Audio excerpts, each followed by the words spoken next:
thank you all for coming tonight to help celebrate the launch of their new book, Focalizing Dynamic Links. I would like to begin by thanking the collaborators who put on this wonderful event. Chris Lano, Barry Lynch, and Nadia Payova. And of course to thank the support of the Focalizing Institute for putting on this wonderful night.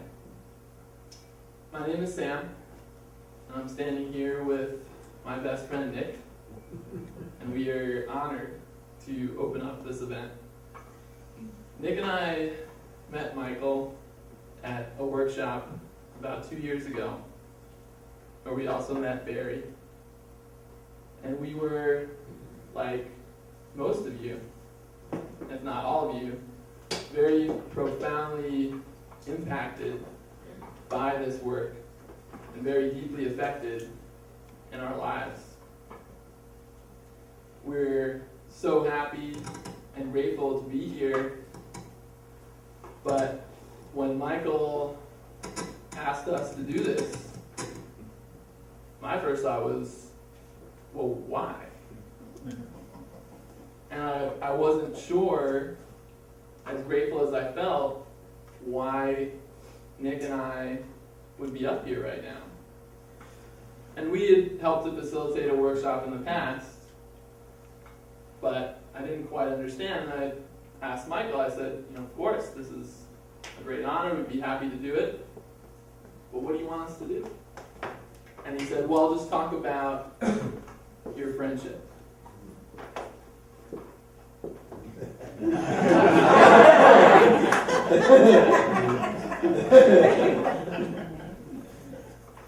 So I'm Nick.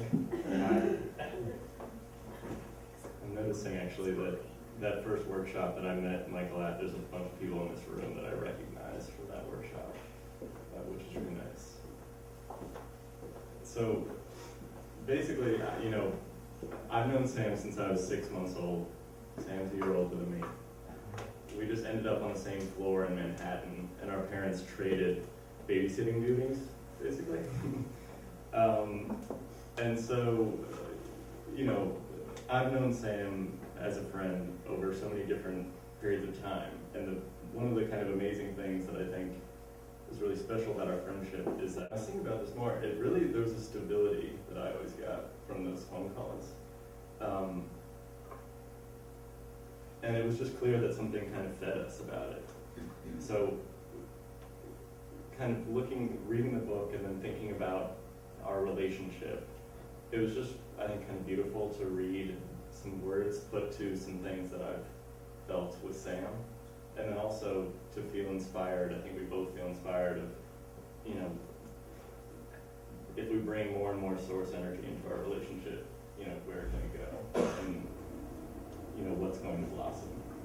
And now, today I see Sam more than I ever have in my entire life. So it's thankful and honored to be a part of this. I've known Michael for a long time, and it's nice to be able to share what I love to do, which is to sing. Part of this, and this first song actually was a song that you'll probably recognize, but it for me it was really about bringing this group, because this group is so much about people working together and bringing something from the past, or opening yourself up to a place that maybe you haven't been or would like to go, or to find something new about that. And this song for me welcomes all that.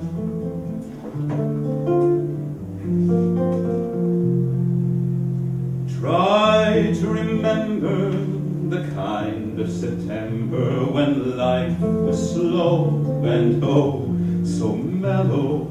Try to remember the kind of September when grass was green and grain was yellow. Try to remember the kind of September when you were a tender and callow fellow.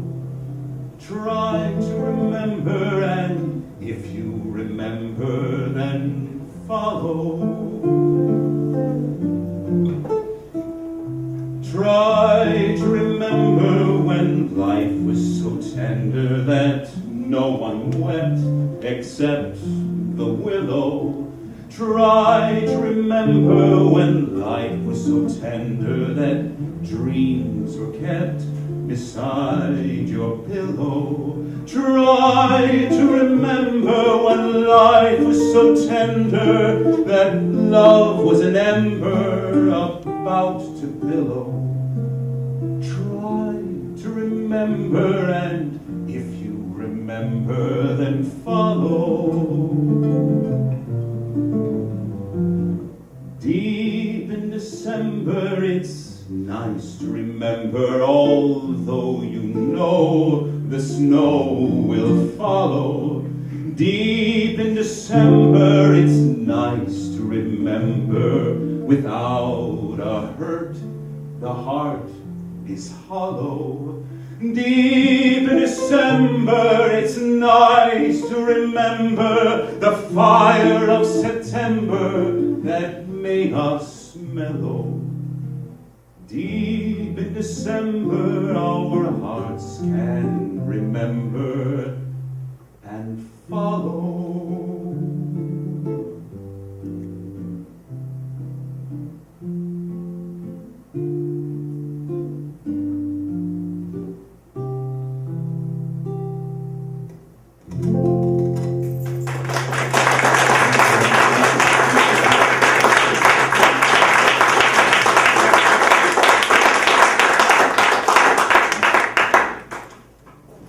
Thank you. How about another round of applause for Chris Vasquez?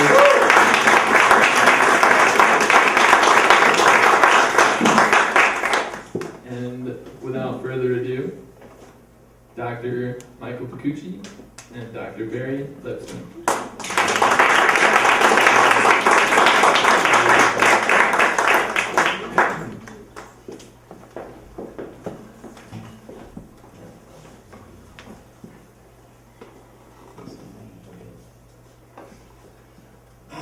Welcome. I can't tell you how excited I am to be sharing this evening with you all, this book launch with you all, this milestone on a journey. And I just want to give you like a little picture of this particular journey. About 14 months ago, I guess it was, I was late on an article for goodtherapy.org that I'm a contributor to. And I finally sat down to get in my article, and this stuff just started coming out of me based on recent work I had been doing. And and I got excited, I just wrote it all out, and then the next person I saw happened to be Scott, who's in the back of the room. And I shared the article with Scott on my first draft, and Scott got to the second page and said, he said, "This is great." He said, "And it's at least 3 or 4 articles. You can't put all this in one article." So I thought, "Oh, okay." I often need that kind of help. And so I made it a 4-part series for goodtherapy.org. It was really well received. And by the time I was finishing the second article, it just came to me that, wow, there's a book here. And not only is there a book here, but there's a book here that could be very short and very concise, explaining a technology that I'll learn to understand better and better and better. And so I got really interested. And then by the time I got to the 4th article, it was a trilogy of books, because it couldn't be done in one book. It had to be done in. So the first one was this green one, which came out at the end of last year. And the second one we're celebrating tonight. The third one is in process.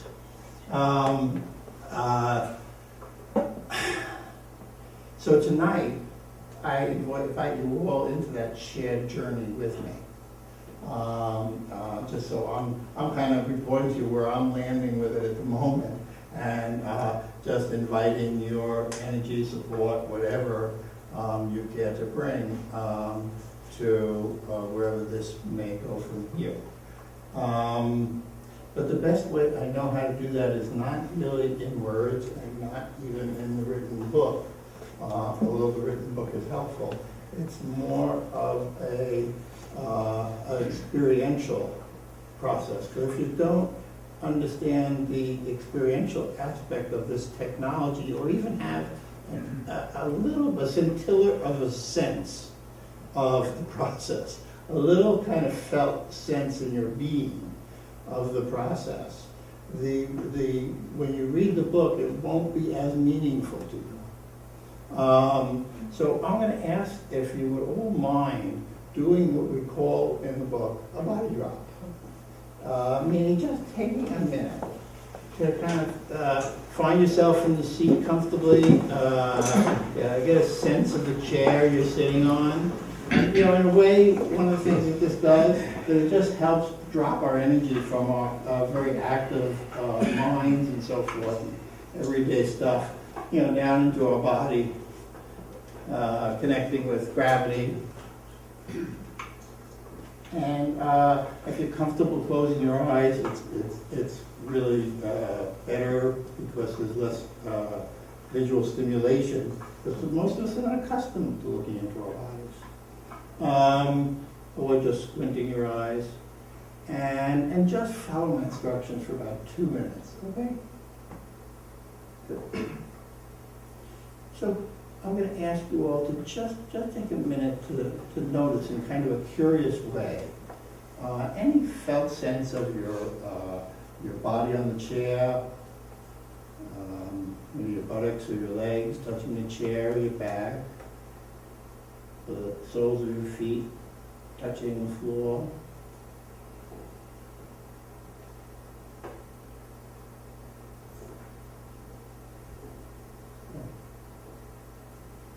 And maybe just now shifting and get the attention of your focus to your breath, and just curiously noticing your breath as it happens to be breathing right now, and just letting it be a perfect way to be breathing right now. And then coming up to your head, and just allowing for what I call head noise, allowing for any of the chatter that we normally hear in our heads to just float away. Or imagine suspending it 5 or 10 feet away. So you can be as present as possible for your body and your breath, and just kind of curiously noticing. Suspending all those voices of judgment, cynicism, voices of fear, all that stuff. So we can just be present right here, right now, for our bodies and our beings.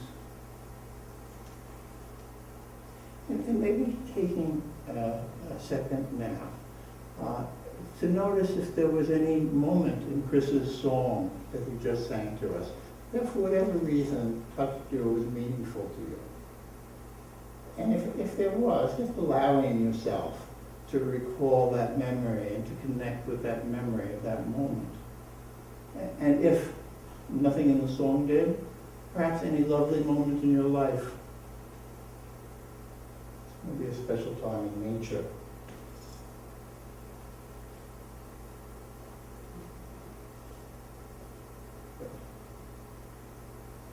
And again, just taking a curious notice of what's happening. And then I'm going to ask you to gently bring whatever your experience is now, to bring to what I call a landing. Okay? Not an ending, not a completion, just a landing for that little deeper level of consciousness, awareness of our bodies and our beings, so that we can re-engage on other levels and still have that alive and being, even as we're doing that, whether we notice it or not.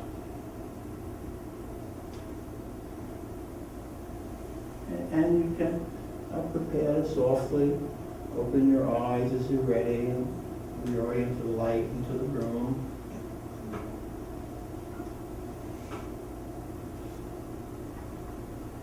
Mary, come have a seat.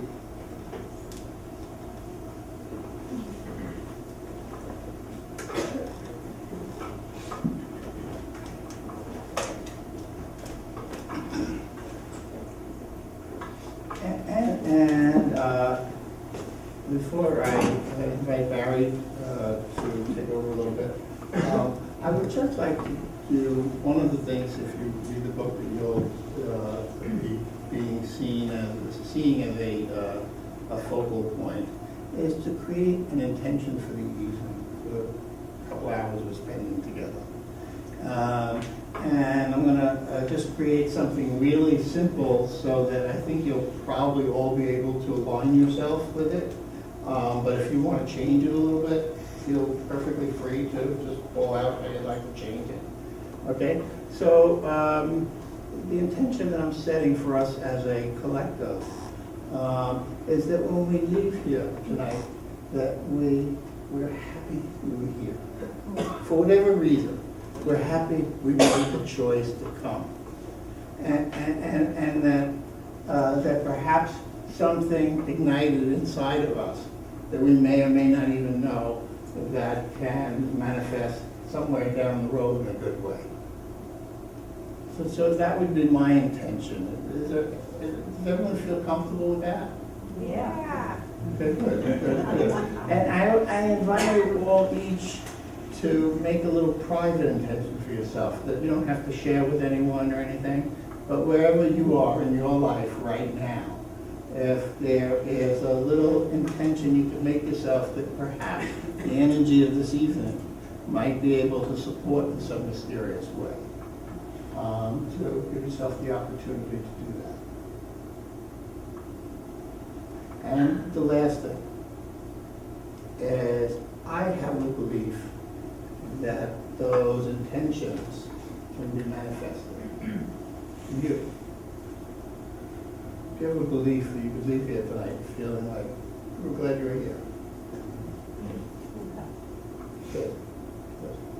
Because as you'll read in the book, shared intention and shared belief is really what locks the focus of the energy moving forward. And we have that. So we already have the conditions of focalizing a dynamic link in place. So now let's just curiously see what happens with that. All right. That's about Charles. Pardon? That's about Charles. Okay. Yes, thank you. So to bring our intentions for ourselves collectively, for our individual intentions, and for the loveliness of launching this book together, that I really, really appreciate you all coming together and joining at this point. I'm going to ask one of my mentors, and I don't know what to call you, Charles, but there's someone extraordinarily important in my life who has a Native American background, and Charles is going to offer a sacred song to help carry the energy of the room out into the world. At least that's my understanding. Well, I've got to admit that with that inward turning to the eternal, as I call that, in that inner space, and your evocation, I suddenly landed myself back in my Mayan context. So there's an ancient Mayan chant that comes to mind, which addresses in the allness of that which is, I am everything. I am the darkness that is the light. I am the stillness that is the dance. And I'm the silence that is the cry. It's a beautiful old chant from the Mayan people that I've learned many years ago. And for some reason I was, again, knowing the book and the work, I was instructed by my own inner guidance to bring this particular rattle with me tonight. And this is a very old Northwest Coast Indian rattle. And this is, we have the god Janus in our world of January. And Janus is a two-headed god, looking forward, looking backward. And in the native people, the eternal is always dancing with us. There really is no past, there really is no future. So what's dancing here in this moment is present.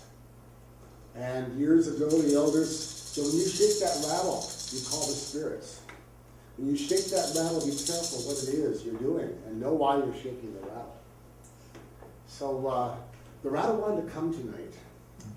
And some of you know this is a full moon night. How many of you, be honest, how many were aware that it's a full moon? Okay.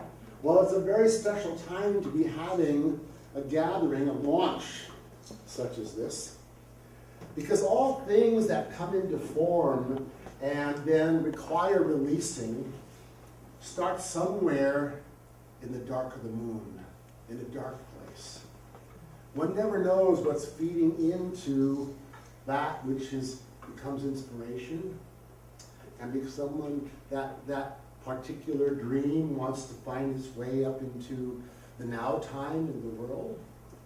So those of us who follow the cycles of the moon with our lives, we're very serious about why a seed in the new moon, because it's going to come to fruition in the full moon. And what you've been doing and what the two of you combined together, we're here for the launch tonight. And I think it's a launch, in my sensing, because of the heartedness, the full-heartedness of this work. With our collaboration, adding to what they've done, we're going to really send this book out in a very special way. There's so many images woven through Michael and Barry's work here that speak of the ancient circle of life, that all things are connected. We are all relations. So, one more little cookie here. This is the launch. So this is an old Navajo traveling song. And these traveling songs are usually sung at the end of the ceremony because everybody's going off home. They've all come together to celebrate. You've all been spirited. You've learned something from your neighbors and all. And you're going back home and you're changed in some way. And it has a horse gait. A lot of folks are on the horses. Hey ya, hey ya, hey ya, hey ya. Hey ya, hey ya, hey ya, hey ya.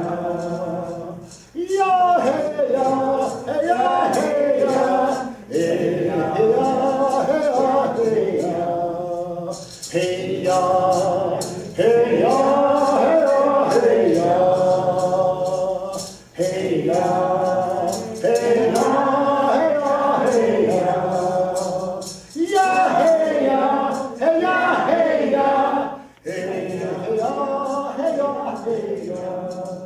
I'm sure everyone of you has done the home of one of the books. So imagine yourself going off to home with your book under your arm and you're singing a song. Hey ya, hey ya, hey ya, hey ya. Hey ya, hey ya, hey ya, hey ya. Ya, hey ya, hey ya, hey ya. Hey ya, hey ya, hey ya.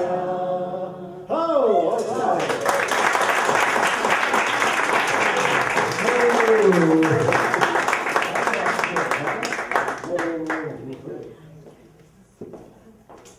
Starts with a quote from Albert Einstein.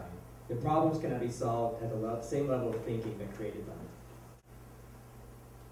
We need new human technologies that respectfully and effectively bridge the arc from outdated paradigms to emerging new awareness. Focalizing dynamic links has been presented as such a technology. One possibility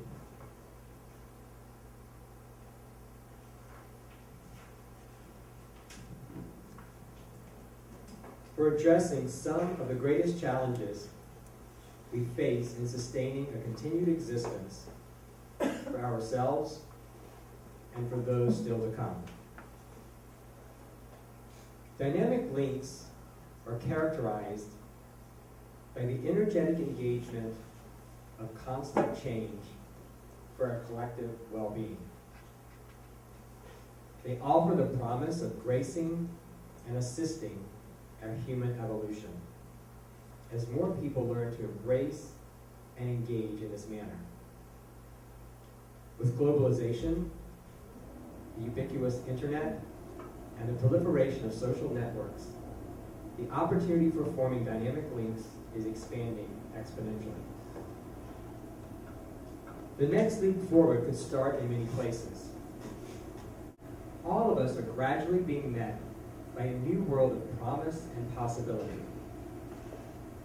It seems we are at a point of divergence with two choices before us. We can continue to engage with the world as we have in the past, and if we do, that we are likely to realize the insanity of repeatedly getting the same poor results until a sustainable existence is beyond our reach. Or we can take the other path, one that leads forward in such a way that we all thrive. If we choose this other way, Focalizing dynamic links is a method for supporting it. Dynamic linking gives going viral an expanded meaning, and it can influence those with whom we collectively engage in the future and how we might interact differently with more responsibility and joy. Imagine a future world interconnected through cooperation, consciousness, and sustainability. Seeing ourselves as more similar than different, we might realize that we are all in this together, and that also our collective survival is contingent on each of us thriving individually. Recognizing our connectedness, we may find that prosperity and abundance with one another is our natural state. Rather than attempting to dominate the environment, we could see ourselves as stewards of the planet we inhabit. Rather than fight against destructive conditioned thinking, we might then each become a compassionate custodian of our individual mind, using it to craft appropriate responses to whatever we are alerted to by our physical senses. There is no specific call to action, as that would suppose that we know what it is others should do. In fact, we have no idea what they should do. The point of engaging in dynamic links is to connect with each other through the integrity and authenticity of who we all really are, so that we can each live from our inner conditions in the best of possible ways. May we continue to find new ways to live, consciously connected to the movement of every moment, finding the foundation of new principles for stepping out into the unknown, allowing a new reality to manifest through us. With little memory of an earlier time feeling unempowered, defeated, insignificant, or disregarded, the result instead would be a thriving populace, living sustainably across all measures of being, connected, contributing, and conscious.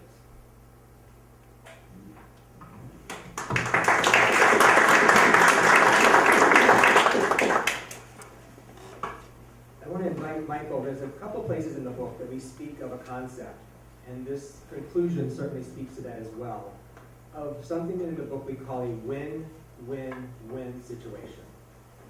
And we may be familiar with win-win situations, but I want to invite Michael to speak a bit about that third win in that statement.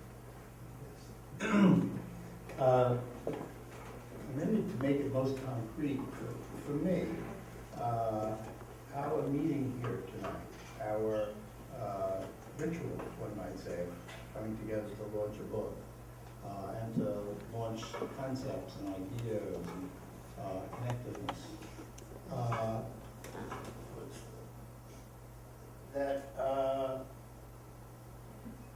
That we all shared an intention for the evening. And we may have created some private intentions as well. And we shared that we had at least a little bit of belief that those intentions could be realized. If that happens, then we win as the hosts of the evening because we're going to be gratified, really gratified if that happens. You win as the guest of the evening because you're going to go home and feeling gratified and feeling good in what we're going to do. And the third win is the collective. The third win is that unseen universe that's going to be affected by all of our energies. That's the third win in dynamic linking. So we're always conscious, not really, I wouldn't say always conscious of the win, but underlying, the consciousness is always there, that what we're looking for, the win-win-win situation where everyone and the collective of all people in some way is affected positively. But it will be. The dynamic linking logo is a graphic experience of focalizing a dynamic link. It starts with the focalizing star at the center, where we each find our grounding and connection to source energy. From that grounded center, we bring out into our experience what wants to be in each moment.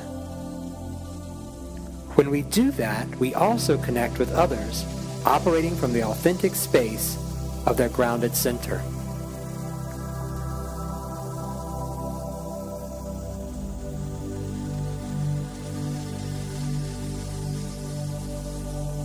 And from this place, we come together and operate as the one unified and collective entity that we always really are.